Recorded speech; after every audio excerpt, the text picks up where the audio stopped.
Ներքին գործերի նախարար, Հայաստանի Հանրապետություն, Եվրոպական միություն վիզաների ազատականացման հարցով Հայաստանի գլխավոր բանակցող Արփինե Սարգսյանը հունիսի 29-ին մասնակցել է սահմանային կառավարման բարեփոխումներ եւ սահմանապահների կրթություն, դասեր Եվրոպական միության մոտարկման գործընթացներից թեմայով կլոր սեղան քննարկմանը, որը կազմակերպվել էր անվտանգության ոլորտի կառավարման Ժնևյան կենտրոնի եւ ներքին գործերի նախարարության համագործակցությամբ։ Նախարարը նշել է, որ սահմանների համալիր կառավարման բարեփոխումները կառավարության առաջնահերթություններից են եւ զուգահեռաբար Հայաստանի Հանրապետություն, Եվրոպական միություն վիզաների ազատականացման գործընթացի առանցքային ուղղություններից մեկը։ Նրա խոսքով ժամանակակից անվտանգային մարտահրավերները, անօրինական միգրացիան, անդրազգային կազմակերպված հանցավորությունը, մարդկանց թրաֆիքինգը, փաստաթղթային խարդախություններն ու նոր սպառնալիքները պահանջում են համապարփակ եւ համակարգված լուծումներ։ Նախարարն ընդգծել է, որ Հայաստանը շարունակում է արդիականացնել ներքին անվտանգության եւ սահմանների կառավարման համակարգը, հիմնվելով եվրոպական լավագույն փորձի, գործընկեր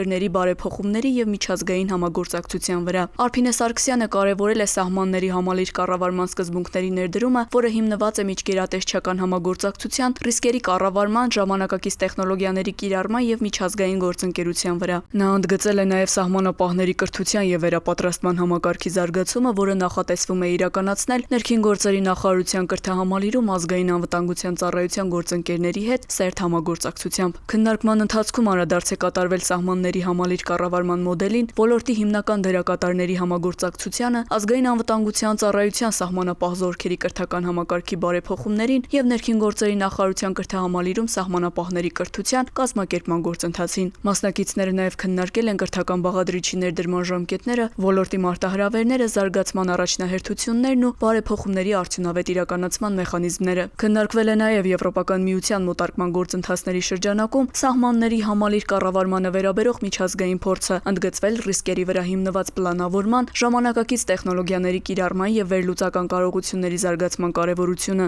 Դիտարկվել են օրենսդրական պահանջները, փուլային գործողությունների ծրագրերի վերածելու գործուն մեխանիզմները։ Կլոր սեղանին մասնակցել են անվտանգության ոլորտի կառավարման Ժնևյան կենտրոնի, Եվրոպայի եւ Ասիայի բաժնի ղեկավարի տեղակալ Անթիա Ֆրիցը, ներքին գործերի նախարարության շահագրգիռ պետական մարմինների եւ միջազգային գործընկեր կազմակերպությունների ներկայացուցիչներ։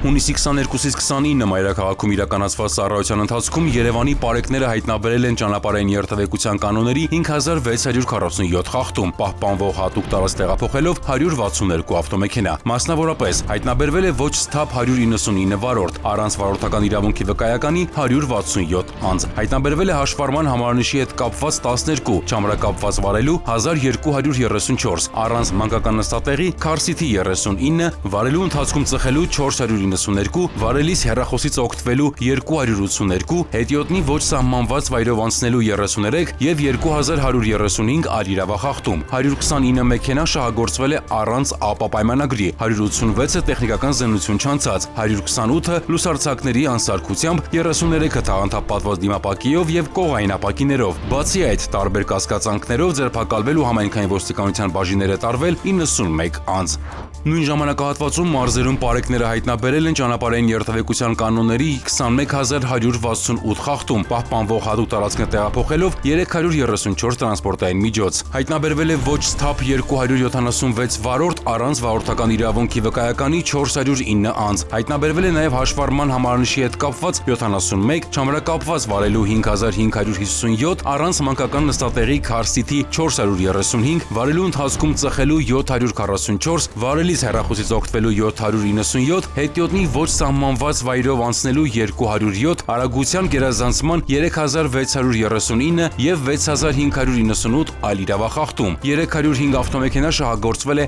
առանց ԱՊԱ պայմանագրի, 796-ը տեխնիկական զննություն չանցած, 1208-ը լուսարձակների անսարքությամբ, 205-ը թաղանթապատված դիմապակիով եւ կողային ապակիներով, 21 վարորդ ուղղանվել է վարելիս նվագարկչի ստանդարտին չհամապատասխանող լրացուցիչ ուժեղացուցիչներ օգտագործելու համար։ Բացի այդ, տարբեր կասկածանքով ձերբակալվել ու համայնքային ոստիկանության տարածքային բաժինները տարվել 41 անձ։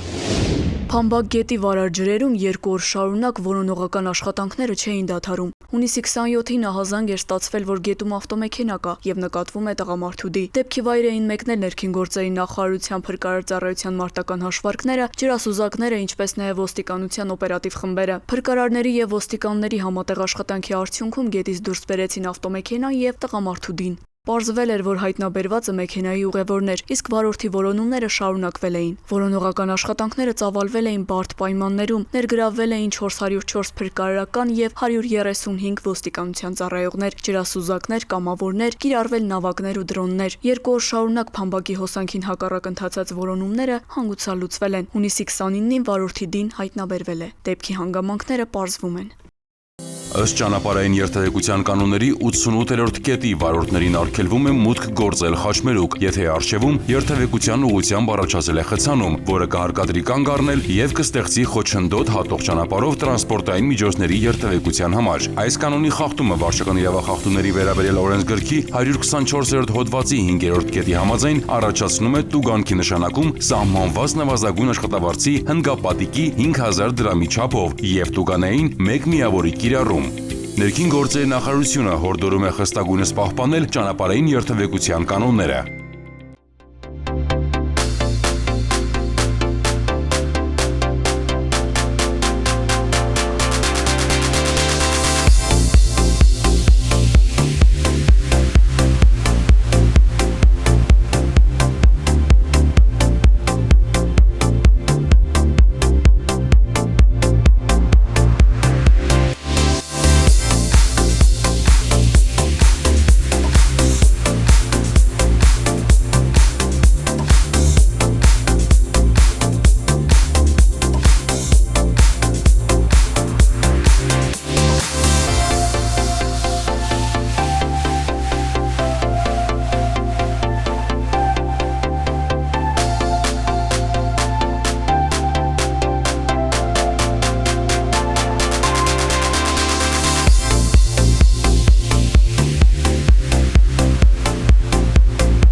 Հանրապետությունում ջերմաստիճանի բարձրացման պատճառով մեծացել է անտառներում եւ խոտածածկ տարածքներում հրդեհների առաջացման եւ տարածման վտանգը։ Անտառային եւ բուսածածկ տարածքներում հրդեհները կանխարգելելու նպատակով արգելվում է վառել խարույկներ չնախատեսված վայրերում։ Խիստ անհրաժեշտության դեպքում դա կարելի է անել բաց տարածքներում, շրջապատելով խարույկը 5 մետրից ոչ պակաս միներալիզացված շերտով, իսկ վերջում հանգցնել ջրով կամ ծածկել հողով։ Բաց տարածքներում թողնել շշեր, ապակու կտորներ, քանի որ դրանք կարող են ֆոկուսացնել արևի ճառագայթներն ու դառնալ հրկիզող ոսպնյակներ, նետել այրվող լուցկի, չմարված ծխախոտի մնացորդ, ծխել եւ օգտվել բաց կրակից, վառելիքով լիցքավորված տարաների կամ մեքենաների շրջակայքում, կատարել չոր խոտի, խոզանի այրում, թողնել քսայուղով, բենզինով, կերոսինով եւ այլ դյուրավառ հեղուկներով ներծծված լաթեր եւ այլն։ Հարգելի քաղաքացիներ, պահպանեք հրդեհային անվտանգության կանոնները, հոգ տարեք շրջակա միջավայրի կենսաբազմազանության մասին, իսկ նկատած հրդեհի կամ ծխի դեպքում զանգահարեք ներքին գործերի նախարարության օպերատիվ կառավարման կենտրոնի 112 հեռախոսահամարին։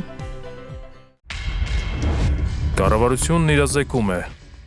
Հրդեհները շրջակա միջավայրի կենսանվտանգությանը սպառնացող մարտահրավերներից են, որոնց առաջացման պատճառները գլխավորապես մարդկային անուշադրության արդյունք են։ Հաճախ մարդիկ չգիտակցելով բացասական հետևանքները, գյուղատնտեսական աշխատանքներին ընդառաջ այրում են խոզան ու բուսական մնացորդները, նպաստելով հողի որակական հատկությունների կորստին, բուսական եւ կենդանական աշխարհի ոչնչացմանն ու մթնոլորտային օդի աղտոտմանը։ Խոզանների այրումը վատթարացնում է հողի օրգանական կազմը, նվազեցնում է խոնավությունը, նպաստում հողում եղած օրգանական նյութերի կայքայմանը, նվազեցնում է հողի բերիությունը, նպաստում է թոքերում քաղցկեղի առաջացմանը, առաջացնում է հաս, ցավ կրծքավանդակում եւ շնչառական խանգարումներ, ոչնչացնում է միջատներին, սողուններին, մանր կաթնասուններին, խոչընդոտում է սննդանյութերի ցիկլը, սնման շղթայի կապերը եւ բույսերի սերմերի տարածումը, ինչը կարող է հանգեցնել տեսակների անհետացման կամ դրանց պոպուլյացիաների նվազեցման, ազդում է էկոհամակարգի ինքնավերականգնման հատկության վրա։ Հարգելի քաղաքացիներ, զերծ մնացեք խոզանների այրում կատարելուց, պահպանելով շրջակա միջավայրի կենսաբազմազանությունը,